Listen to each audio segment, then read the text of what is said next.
2019년 전 세계를 들썩거리게 했던 한 한국 영화가 있었습니다. 봉준호 감독이 연출한 기생충이라는 영화입니다. 봉 감독은 이 영화로 세계 최고의 권위 있는 영화제라 할 수 있는 아카데미에서 무려 4관왕을 차지하며 한 번에 세계적인 명성을 얻었습니다.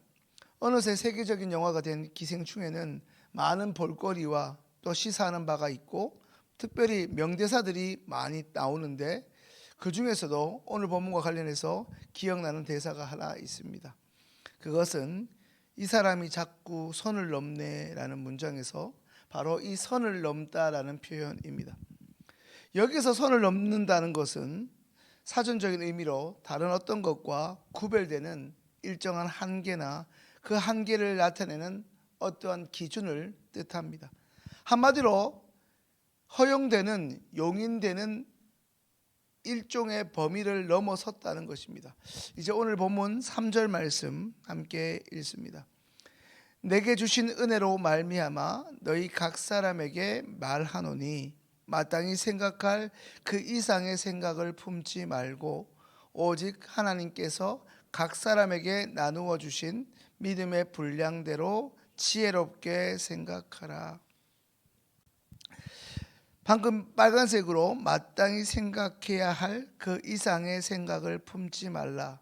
성도님들, 어떤 의미입니까? 이 3절 말씀, 특별히 제가 방금 빨간색으로 기록된 부분들을 다시 이야기해 보자면 성도로서 혹은 믿는 자로서 방금 말씀드린 영화 기생충에 등장한 대사처럼 이른바 선을 넘었다는 것입니다. 역으로 이야기해 보자면 마땅히 생각할 그 이상을 생각하는 사람들이 사도 바울이 이야기하는, 사도 바울이 편지하고 있는 이 로마 교회에 마땅히 생각할 그 이상을 생각하는 사람들이 존재했다는 것입니다. 사람이라면, 성도라면 하지 말아야 하는, 생각조차 하지 말아야 될 일들을 행하는 사람들이 로마 교회에 있었다는 말씀입니다. 선을 넘었다 이 말을 성도님들께서 이전에 많이 들어보셨을 문장으로 바꾸어 보자면 아마도 이렇지 않을까 생각이 듭니다.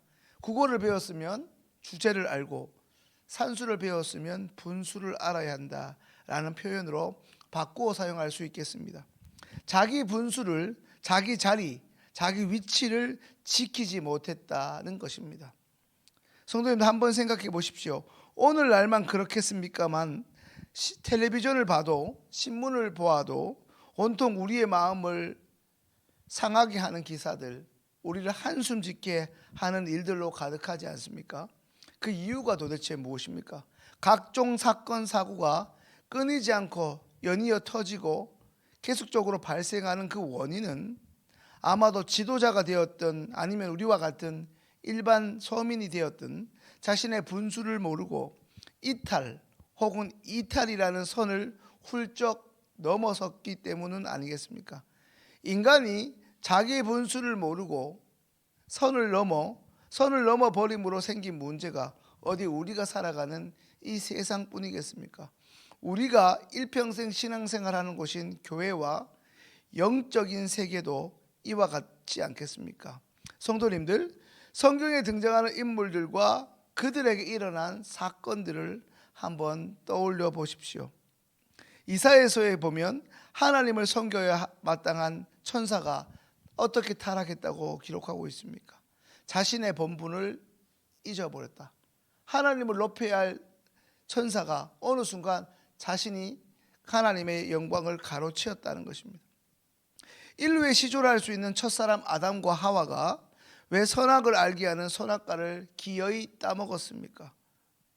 모세를 지도자로 섬겨야 했던 미리암이 왜 한순간에 문둥병에 걸렸고 이스라엘 사도 사울 왕이 왜 선지자 사무엘 대신 제사를 지내는 그 죄를 범했습니까?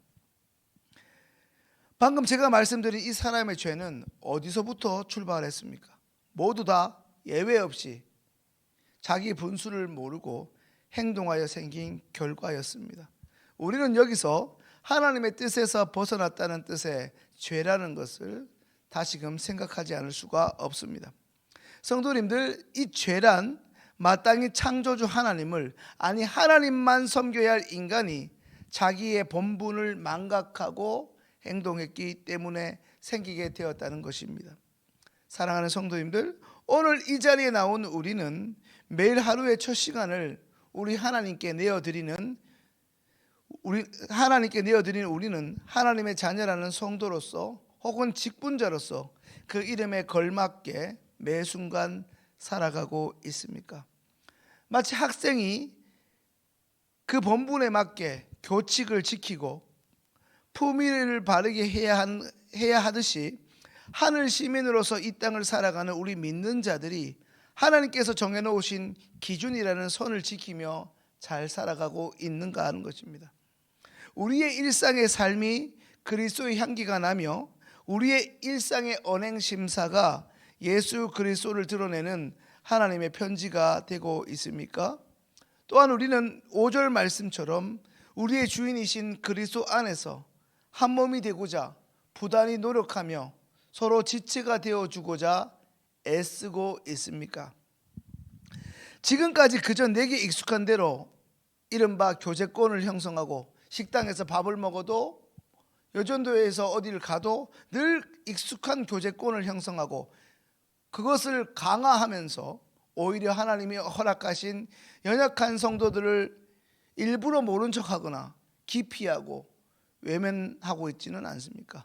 또한 이 자리에 나온 우리는 이제 6절의 말씀처럼 우리에게 은혜로 허락하신 하나님이 주신 영적 달란트로 주님의 몸된 시온교회를 섬기는 일, 가르치는 일, 위로하는 일, 구제하는 일을 성실함과 부지런함과 즐거움으로 잘 감당하고 있습니까?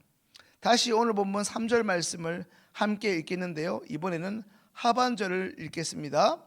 오직 하나님께서 각 사람에게 나누어 주신 믿음의 분량대로 지혜롭게 생각하라.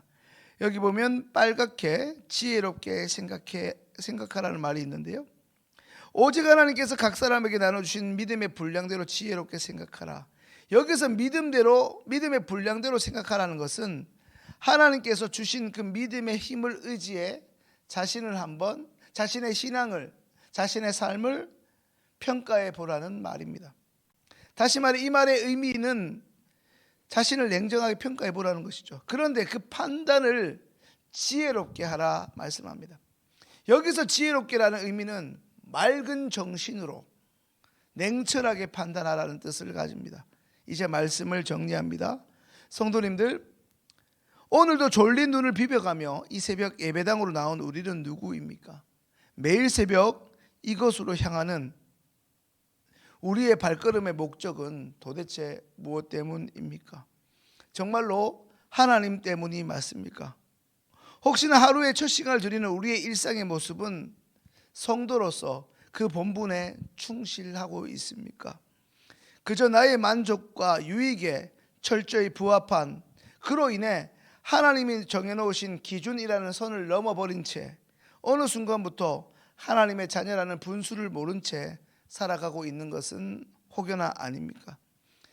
누구보다 나는 새벽 예배 출석률은 확고하지만 거기에 비례하여 우리의 삶의 모습은 그와 동떨어진 일종의 종교 괴물, 신앙을 가진 채 보이지만 오히려 세상 사람보다 더 이기적인 이른바 괴짜로 존재하고 있지는 않습니까?